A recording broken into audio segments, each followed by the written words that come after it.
Everyone, welcome back, and in today's video I have a 2019 Model 3 Standard Range Plus. The reason why I have this vehicle is because this is a loaner. I have my 2023 Model 3 rear-wheel drive at the service center right now. They're currently taking a look at the noises and the creaks and rattlings that I have in the vehicle, so finally getting that looked at. They've loaned me this vehicle for the next couple of days, so I wanted to check it out and give you guys my overall impressions and the differences from this Model 3 to the 2023 Model 3. So let's get into it. In order to differentiate between this Model 3 and the 2023 Model 3s is that there are two key differences on the exterior. One is that it has the silver chrome trim around the door and the handles. So I believe in 2022 and up, these are actually blacked out. It still has the 18-inch aero wheels. So I think it was around late 2022 to before, all Teslas would have ultrasonic sensors, but now in 2023s, you don't see these anymore. Tesla went to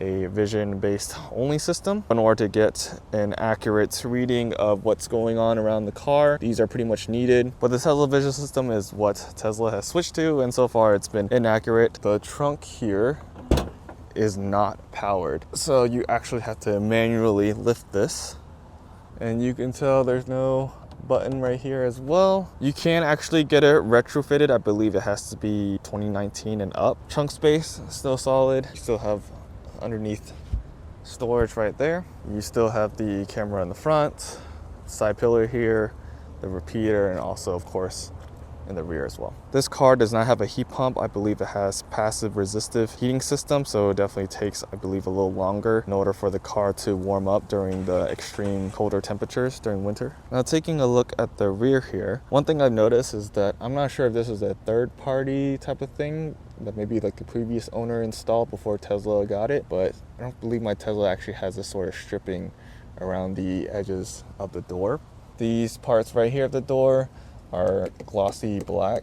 I believe mine is kind of like a matte black. The rear seats pretty much feel the same for the most part, at least to me. This is still using the plastic / vinyl leather. Room still looks nice. You still have the panoramic roof. Back here, you still have some storage here from the driver's side seat and the passenger side seat. Your rear vents, one key thing to note is that in my 2023, these are USB Type-C. In this particular older model, you have USB Type-A ports. Okay, we are now down to the driver's side. Again, there's this stripping right here, so I'm not sure if it's third party or whatnot. The switches here, still kind of plastic, and it's still plastic here. For this dash portion here, there's actually no wooden dash portion here. In my 2023, I definitely have that. I think that was something that they added later on. You still got your adjustable seats for here for the driver's side. I believe it was like sometime in 2022 where they took out the lumbar support for the passenger side, but for this particular older model, it still has the lumbar support adjustment. So here is the center console area. So this is where you would put your phone to charge. It has a magnetic latch. You just have to lightly push it back down. Here is the storage, another storage area right here. There is no USB-C port, which is where my 2023 has.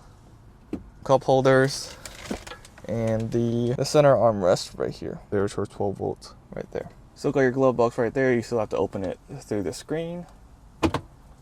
In this particular glove box, there is no USB data port. This is where in the newer models is where you would store the Sentry mode footage and whatnot. I believe that was actually still located, I think here, if I could be wrong.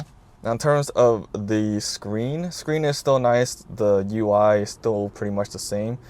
The only difference here is that this is running the Intel Atom chip, which is slower than the AMD Ryzen chip I have in my 2023. It still works the same as my model. It's just not as snappy. It's not as responsive. So for example, if I have the turn signal here, in my car it's more immediate in terms of having the camera show up when I have my blinkers on. But in here, there is a slight delay when turning on the blinker. So I'm gonna turn on the right blinker. And it does take a second for the camera to show up here. But I don't think it's that big of a deal. It's just not as responsive, but I don't think it should be that much of a deal breaker. You still have heated seats, you still have your HVAC controls here, you still have other applications here.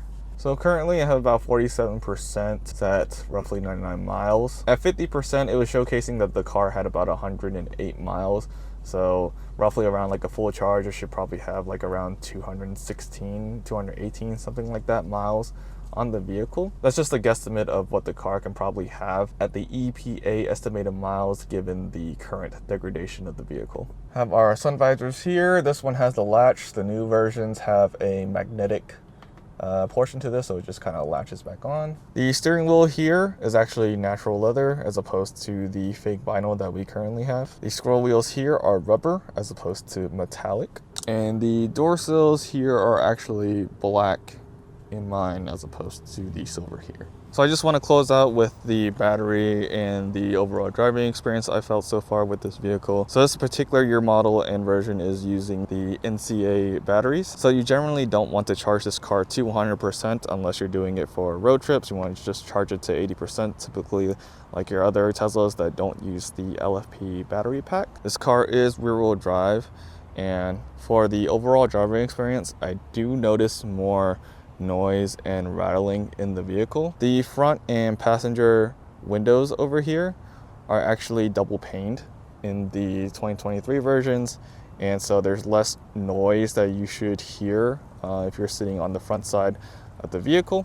In this particular model, there are no double pane windows. So when I am driving around like on the highway to this particular location, I was hearing a lot more wind and road noise and tire noise coming through the cabin, and of course in addition to the squeaks and rattlings I'm hearing inside the car. Comparing this car to my car, I think for my car there's definitely an overall improvement when it comes to maybe the overall build quality, trying to nail down on those squeaks and rattlings and the overall noise that's coming in through the cabin from external factors. Hope this video helps you guys in case you guys are looking at used and older Tesla Model 3s. I think for the overall package, I think it's still good solid value. This loaner actually has FSD enabled. I kind of don't want to use it, but I don't know, who knows, I might decide to give it a try to see what the actual experience is like. So this is just my overall impressions of an older Tesla compared to my current one. Let me know what you guys think about this older Tesla Model 3. If you guys like the video, please consider liking the video and subscribing to the channel, and hope to see you guys in the next video. Thanks for watching.